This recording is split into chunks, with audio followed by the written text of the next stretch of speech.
This episode deals with sensitive subject matter related to the recent school shooting in Minneapolis, so listener discretion is advised.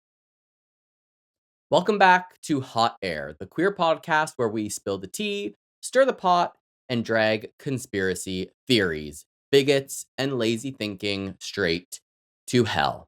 I'm your host, Joshua Robert, and today we have got to talk about something very heavy. I was on the fence about even talking about this, but I think that it is very important. A tragedy happened this week in Minneapolis, a mass shooting at a church and school that left 2 children dead and many others injured. I want to start by honoring the victims and their families because that's who really matters here in this entire situation. So take a breath, take a pause. I know keeping them in your prayers and thoughts does nothing, but keep them in your heart. And as always in America, after a wild event like this happens, there's finger pointing and frankly some very dangerous nonsense online. A lot of people are obsessing over whether the shooter was transgender. Some are claiming that being trans is a mental illness, and they're using this tragedy as an excuse to smear the entire LGBTQ plus community. I have seen a huge amount of posts online, anti-trans posts, and some very wild memes, and that's really why I was like, I need to say something about this. So here's what we're going to talk about on today's episode. We're going to start with what actually happened in Minneapolis. I'm not going to spend a lot of time on it because you can find that information elsewhere, and that's not necessarily what this episode is about. We're going to talk about what we do and do not know about the shooter's identity. We'll speak about whether being transgender is a mental illness, and well, spoiler alert, it is not. And I'm going to back that up with facts and what science really says about being transgender. We'll then touch on who mass shooters in America actually are based on, again, statistics and facts.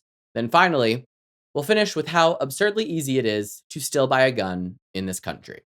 So buckle up because this episode is going to be equal parts heartbreaking, infuriating, and hopefully overall clarifying. I want this to be an episode that people can send to anyone who is saying that this transgender shooter only did this because trans people are mentally ill. Because that, in my opinion, is some BS. So let's hit it.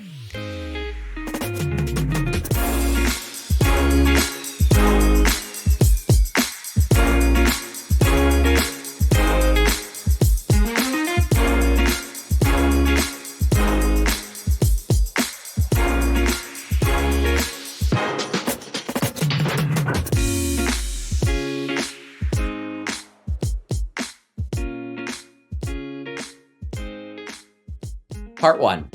Recap of the Minneapolis shooting. On August 27th, 2025, gunfire erupted at Annunciation Catholic Church and School in Minneapolis. The suspect, 23-year-old Robin Westman, entered the building with multiple firearms. I've also heard that the shots were fired from outside. Either way, shots were fired. Children were hit. Chaos unfolded. By the time it was over, 2 children had been killed, others wounded, and the attacker died by suicide on the scene.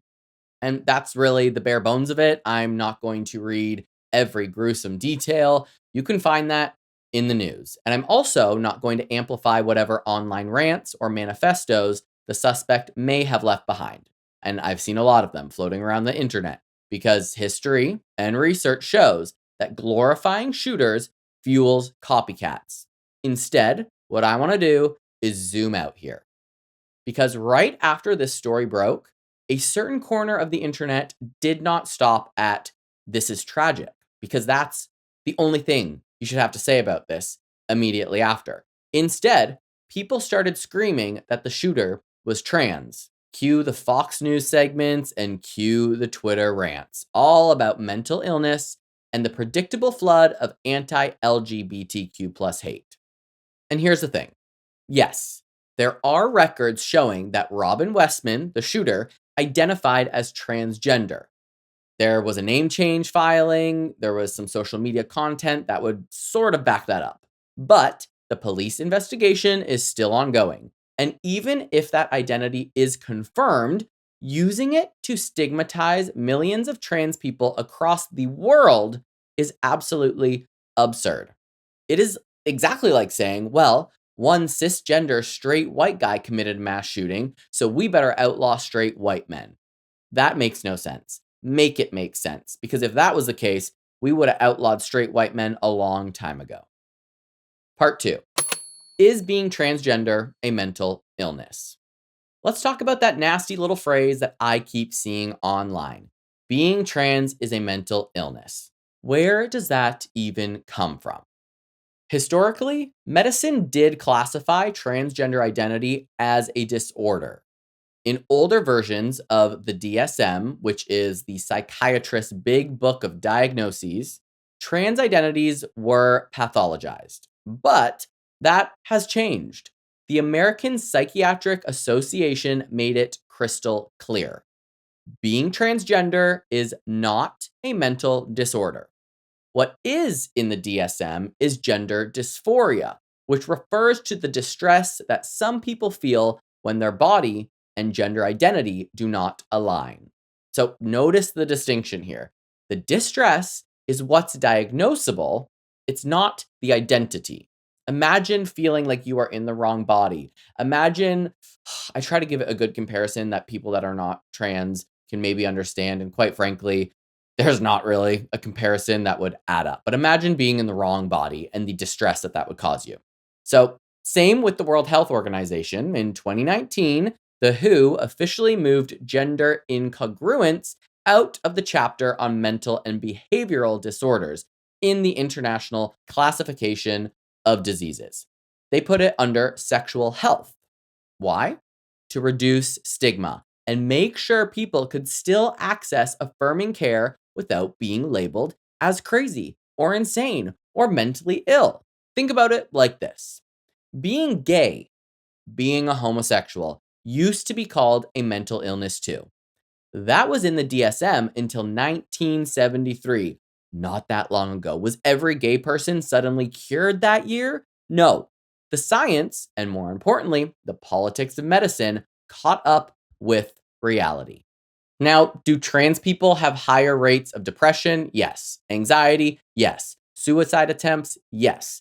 But studies show over and over again that those rates are linked to stigma, discrimination, bullying, and lack of access to care. In other words, the problem is not being trans. The problem is living in a society that treats you like garbage for being trans and does not offer you the same rights and equality as a straight man or straight woman that was born male or female and stayed in their body. So when people online scream that trans equals mentally ill, they're not citing science. They're recycling old prejudices that major medical authorities have already rejected. But you can't really expect those people that are screaming that to look at science and believe it to be true, because they're the same people that think climate change doesn't exist and that probably don't fucking recycle. Part three. Who actually commits mass shootings? Here is the statistic I want you to hold on to. The overwhelming majority of mass shooters in America are men. And not just men, usually cisgender, heterosexual men, and a lot of them are white. Databases like the Violence Project and Mother Jones's Mass Shooting Tracker have combed through decades of data. One analysis found that about 94% of shooters are male, biologically male. Another, roughly 60 to 70% of perpetrators in large databases are non-Hispanic white men. What a shock. JK, obviously I'm being sarcastic. We know this. So if we're going to play the blame game, why aren't the same commentators saying straight white male is a mental illness? Oh, that's because that's their demographic and they'll just be pointing the finger back at themselves. The reality is violence is gendered. Men commit more violent crime than women, period. Plain and simple. But instead of addressing toxic masculinity, entitlement, access to weapons, and cultural glorification of violence, some folks would rather scapegoat trans people. And trans people are statistically almost never the perpetrators. I'm not comparing being trans to being homeless, but homeless people are also more likely to be attacked by others than they are doing the attacking. People that actually do have mental illness, we know that being trans is not a mental illness. People that are mentally ill are more likely to be assaulted than being the ones doing the assaulting. So let's be clear.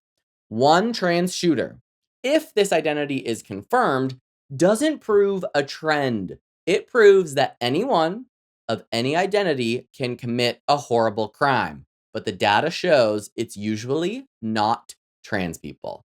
Everyone from any walk of life, from anywhere in the world, no matter what you look like, you can be a friggin' alien and you can have mental illness. You can do terrible things, but it is highly unlikely that a trans person is going to be a shooter in a mass shooting. Part 4, gun laws and how easy it is to buy one. Let's shift to the real issue, guns. Because whether someone is cis, trans, straight, gay, white, black, a Martian, they can't commit a mass shooting without a gun. Hello, it's very simple. And here's how US gun laws work. If you buy from a federally licensed dealer, you go through a background check. But, and it's a big but, private sales often don't require that. They don't require a background check. And that includes many gun shows, online transactions, or even just buying from a buddy. And we also know that you can 3D print a gun now. This loophole is one of the biggest weaknesses in the entire system. Surveys estimate around 1 in 5 gun transfers in America happen without any background check. That's millions of guns changing hands every year, zero paperwork. So we really don't even know who has these guns. If there's no record of it, they could be passed around here, there, everywhere. We don't know where they are. No paper trail. And even with background checks, a lot of shooters pass them. They don't always have criminal records. Some states have stronger rules, like universal background checks, waiting periods, or red flag laws that let families temporarily restrict someone's access to firearms if they feel that they're a danger. But at the federal level, it's still shockingly easy. Why there is no blanket rulebook for guns, I don't know. In the Minneapolis case, reports say that the shooter legally purchased multiple firearms. That's the norm. People imagine shadowy black market deals, but the reality is, America just hands out guns like they're handing out candy. Other countries have had mass shootings too. It's not just condensed to America. But after tragedy, they tightened the laws. Australia, New Zealand, the UK, they tightened their laws after mass shootings, and they haven't had mass shootings at the same rate since. Meanwhile, America has more guns than they do people. Think about that. More guns in this country than there are people in the country, and more mass shootings than days of the year. So, instead of scapegoating trans people, maybe we should ask, why can a 23-year-old walk into a store and buy enough firepower? That's a hard sentence to say. Why can they walk into the store and buy enough firepower to wipe out a classroom? That's the question. Why was this shooter allowed to purchase firearms, to post all these things over the internet, and not be caught before tragedy struck? Part 5. Let's wrap this up. So, here's what happened in a nutshell. We had a tragedy in Minneapolis, and it left 2 children dead and many other wounded and still in the hospital.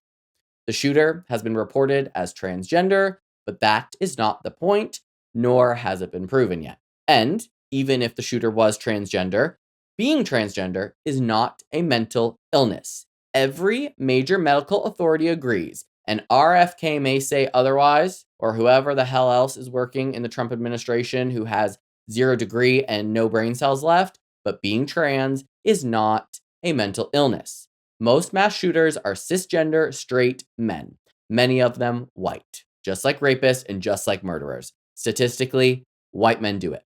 The real common denominator is access to guns.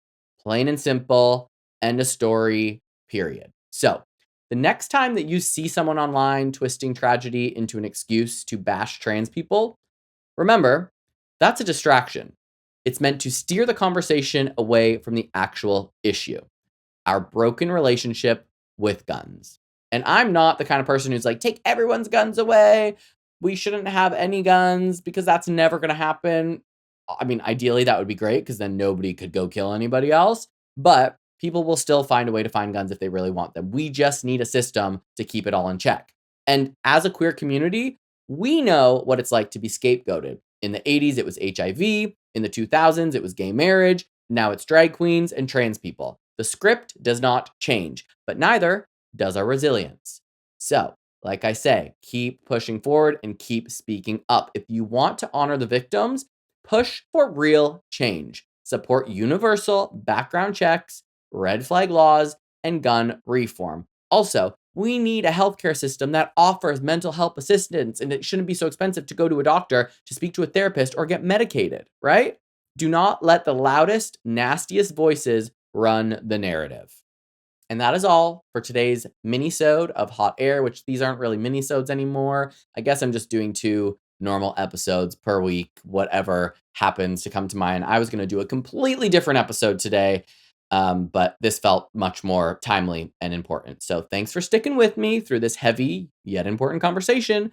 And if you like the show, feel free to share it, rate it, drop a comment on the gram, wherever you are. And please remember the families in Minneapolis. That's what really matters here. They deserve more than outrage. They deserve action.